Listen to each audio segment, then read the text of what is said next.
Methamphetamine is a stimulant. It's prone to extreme highs. It was a very, very pleasant experience, but in the morning I was drained. Oxycodone, it's a opioid that induced a sort of mellow effect. Ephenidine, it's a dissociative. Changa, it's a psychedelic drug. Heroin, I found that to be enjoyable. However, I vomited after a few hours. The worst experience, nutmeg, which is a spice used on food, but if you consume more of it, you enter a delirious state. Basically, you've been poisoned. It never even occurred to me that I would do anything like this. I thought maybe I will take the odd drug occasionally. If the circumstances presented themselves, perhaps take lots and lots of drugs.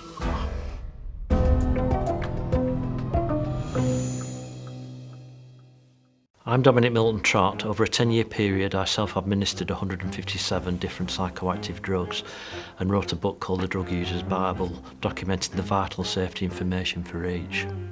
I led a relatively normal life, got a job as a programmer, worked for a bank, started an internet company, a startup. Eventually got to that time of life where I started reflecting upon there's got to be more to living than this. I was asking fundamental questions about the nature of life and reality, and that's what led me into researching psychedelics.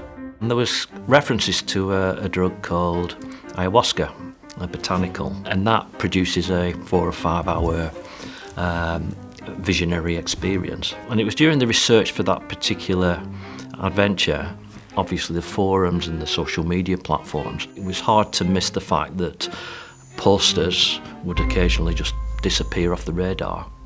They'd made a mistake and they died. And that's when it started to occur to me that there's a real problem here. And the problem is that people are dying of ignorance. They're dying because they're making fundamental mistakes. It was so obvious that this was a lack of fundamental access to data, safety data, and if I could actually make something more fundamental and deeper, like a book, it might make a difference and save some lives. It was then a case of what drugs are people taking? What are the popular drugs?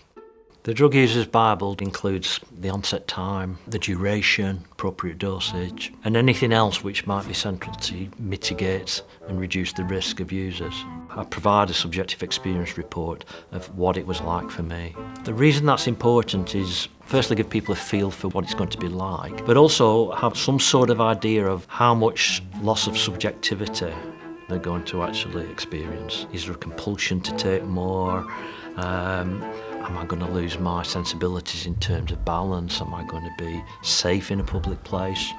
I developed a process, a procedure, the 10 commandments of safer drug use, to follow rigorously to try and reduce whatever risk there is with whatever drug you were taking.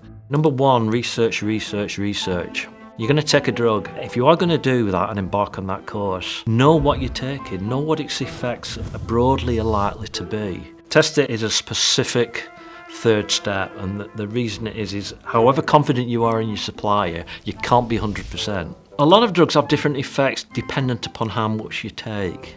And always remember that you can take more, you can't take less. A lot of the time you're putting a strain upon your body, your heart, your organs and yourself. If you're already feeling ill or you're not quite well, don't do it. Things do go wrong, and if you do have a problem, if you become ill or there's an issue or you overdose, then the first thing that the emergency services need to know is, what have you had? So it's a wise precaution to have that somewhere prominent on your body.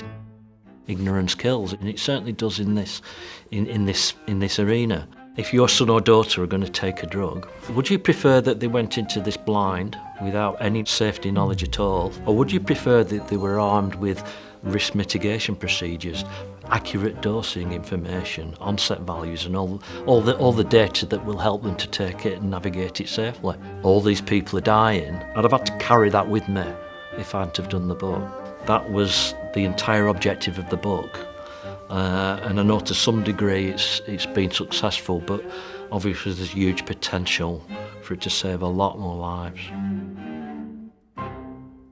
Thanks for watching. For more dope science content, check out our website and subscribe to Free Think for more videos every week.